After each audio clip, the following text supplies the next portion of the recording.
Governor نجم الدین ایوب کافی عمر تک شادی سے انکار کرتا رہا۔ ایک دن اس کا بھائی اسد الدین شیر کو اس کے پاس آیا اور پوچھا کہ تم شادی کیوں نہیں کر رہے؟ تو اس پر گورنر نجم الدین ایوب نے کہا میں کسی کو اپنے قابل نہیں سمجھتا۔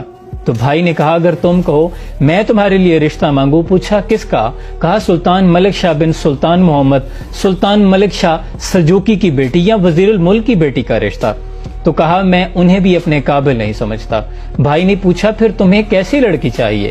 تو نجم الدین ایوب نے کہا وہ جو میرا ہاتھ پکڑ کر مجھے جنت میں لے جائے اور اس سے میرا ایک ایسا بیٹا پیدا ہو جس کی وہ ایسی تربیت کرے کہ وہ شاہ سوار ہو اور مسلمانوں کے قبلہ اول بیت المقدس کو آزاد کروائے۔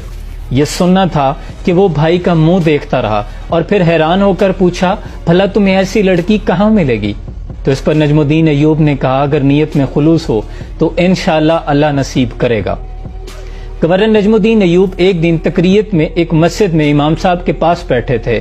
ان سے بات چیت میں مصروف تھے کہ مسجد میں ایک باپردہ لڑکی داخل ہوئی۔ اس نے امام صاحب کو بات کرنے کے لیے قریب بلایا۔ امام صاحب نے اس سے بات کرنے کے لیے نجم الدین سے اجازت طلب کی۔ نجم الدین پردے کے پیچھے سے امام صاحب اور لڑکی کی آپس میں ہونے والی گفتگو کو سن رہا تھا۔ تو امام صاحب نے اس لڑکی سے پوچھا کہ بیٹی تم نے اس رشتے سے انکار کیوں کر دیا جو میں نے بھیجا تھا؟ تو لڑکی نے کہا کہ اے ہمارے شیخ و مفتی بلا شبہ وہ لڑکا اعلیٰ منصب اور اچھے خاندان کا تھا، وہ خوبصورت تھا لیکن وہ میرے قابل نہیں تھا۔ تو اس پر امام صاحب نے لڑکی سے پوچھا تمہیں کیسا لڑکا چاہیے؟ تو لڑکی نے کہا وہ جو میرا ہاتھ پکڑ کر مجھے جنت میں لے جائے اور اس سے میرا ایک ایسا بیٹا پیدا ہو جو شاہ سوار ہو اور مسلمانوں کے قبلہ اول بیت المقدس کو آزاد کروائے۔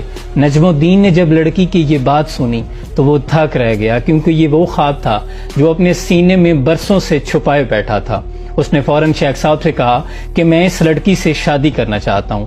شیخ صاحب نے حیران ہو کر کہا کہ یہ محلے کے سب سے فقیر گھرانے کی لڑکی ہے، کیونکہ شیخ صاحب جانتے تھے گورنر نجم الدین ایوبی نے سلطان ملک شاہ اور بڑے بڑے وزیروں کی بیٹیوں کے رشتے ٹھکرائے تھے۔ لیکن گورنر نجم الدین ایوب نے کہا کہ میں اسی لڑکی سے شادی کرنا چاہتا ہوں۔ چنانچہ ان کی شادی ہو گئی۔ پھر تاریخ نے دیکھا کہ ان سے ایک ایسا نوجوان پیدا ہوا جس نے مسلمانوں کے قبلہ اول بیت المقدس کو آزاد کروایا اور دنیا جسے سلطان صلاح الدین ایوبی کے نام سے جانتی ہے۔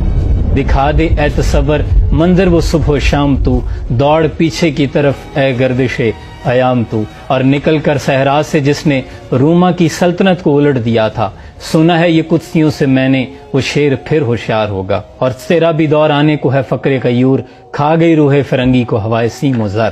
اللہ کریم ہمارے مسلمانوں کے ایسے ہی ایمان اور جذبے دوبارہ پیدا فرمائے۔